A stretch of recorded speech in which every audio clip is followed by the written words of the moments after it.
Hi everyone, I'm just going to go through the basics of how to use MyFitnessPal to track calories and macros.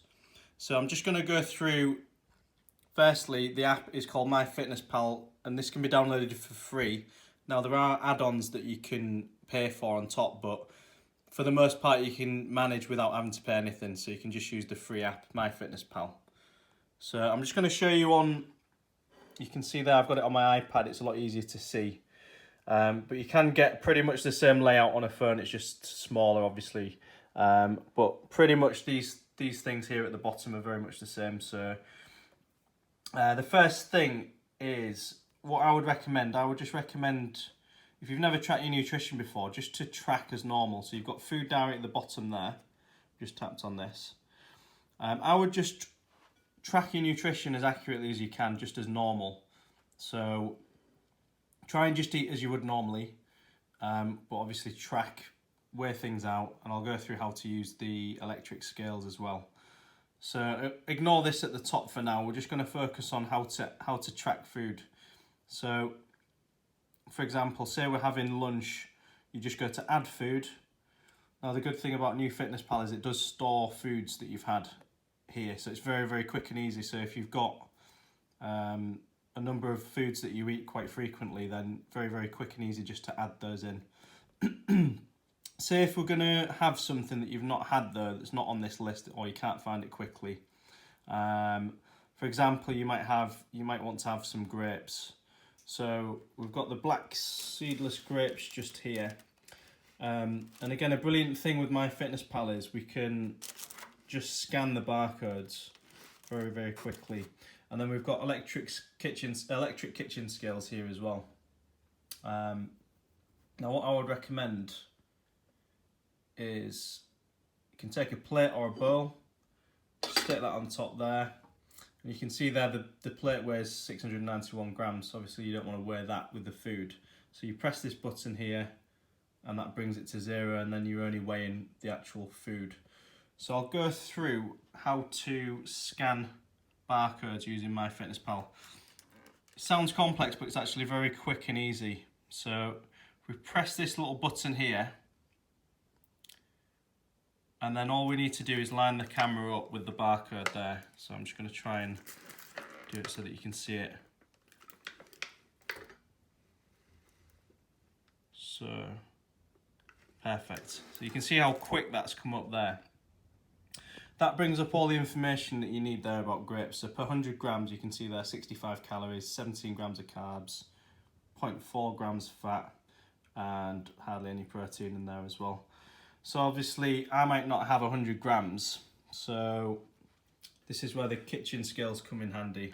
So say if I'm just going to have a few grapes, just pick a few grapes, just pick a few, just to weigh those out, 24 grams, 23 grams of grapes there. So all you do is on here, you can see there where it says serving size. Tap on that and go to 1 gram. Press the tick. And then you can see there where it says number of servings. Tap on that and then you just enter 23 grams, so it's 23. And then just press enter, and that calculates everything there for you. How easy is that? 15 calories for the 3 grapes, 3.9 grams of carbs, 0.1 fat, no protein.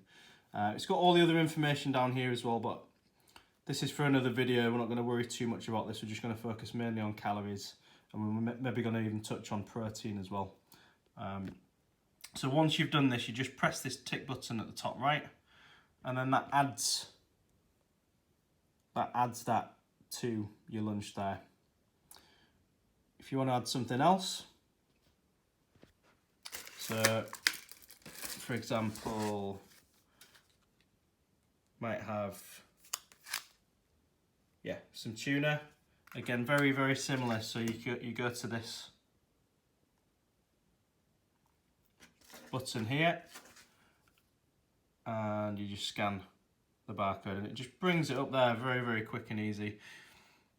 And you can see there it's an 85 gram. You can see that it's 85 grams in the full pack. So if you have the full pack, just double check with what it's put up on MyFitnessPal. It doesn't always calculate it accordingly, but you can see there 85 grams.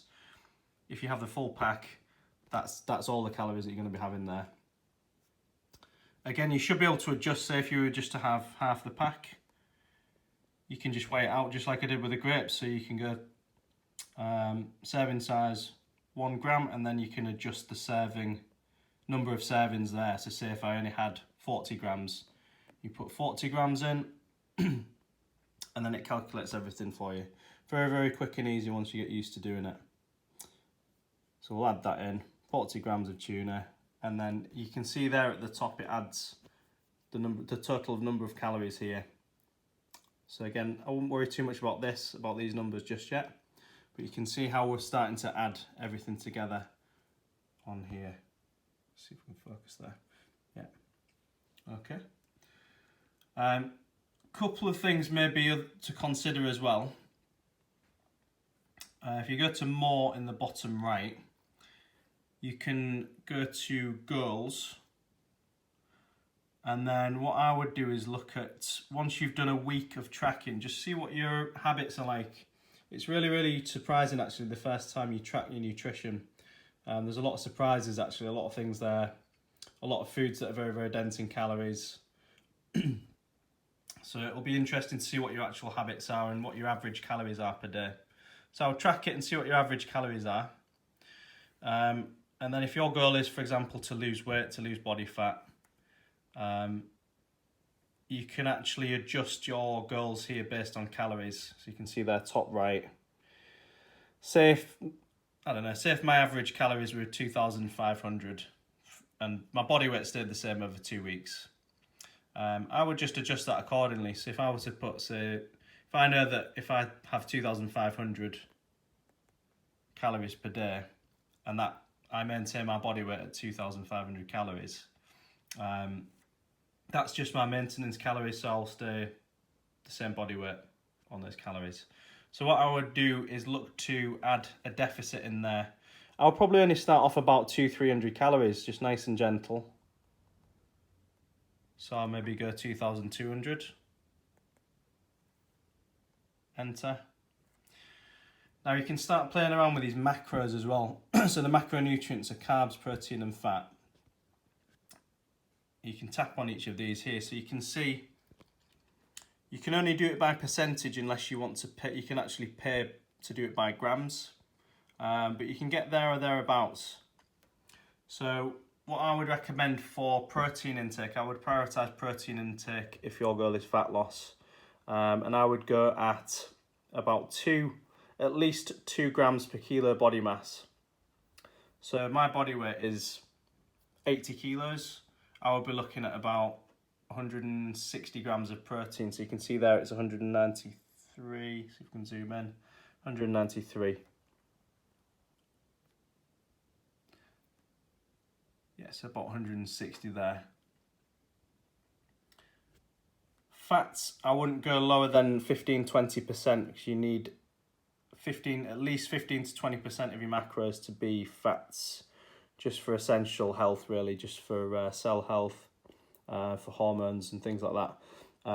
But what I would say is that 15-20% is pretty low on the low end for fat, and you'll cut a lot of calories out from reducing your fat intake, especially if you're training a lot as well, because you'll need a lot more of your calories to come from carbs for training. So if you do train a lot, make sure that your carbohydrate intake is high in comparison. But the main thing really is just to come back to your total calories. That's the most important thing for fat loss. So just with these macros, make sure that your protein, the main thing I would ensure is make sure that your protein is around 2 grams per kilo body mass. So like I say, I'm about 80 kilo body weight, about 165 grams of protein. If you aim for that, you're going to look pretty good with that. So yeah, you can see that's updated it there. And then if we go back, we can go back to the food diary, and then it'll give you your goal there and tell you how many calories you've got remaining for the day as well, and it'll give you that goal. One other thing as well, you can check if you scroll to the bottom of your diary and then tap on nutrition at the bottom there, you can have a look at your calories here. So goal calories, and then just looking at nutrients as well for the day. So it gives you your goals for your protein, carbs, fibre, fat. Now I would just aim to keep the protein up. If you're just starting, I would just aim to keep your protein up to those, 2 grams per kilo body mass. And then I wouldn't worry too much about carbohydrates and fats. That's for another video. But that's pretty much how you do it. The key is to be consistent and log everything as accurately as you can. You use the electric kitchen scales to be as accurate as you possibly can. Yeah, it does take, it's a habit really. It takes, a little bit of effort at first, but once you get used to using it, it's very, very easy. And you get into the habit of doing it. And it gives you a good sense of control as well. And it builds that awareness of calories within foods. So hope you found this helpful, and I'll post another video just elaborating on a few more of the features soon. Thanks guys.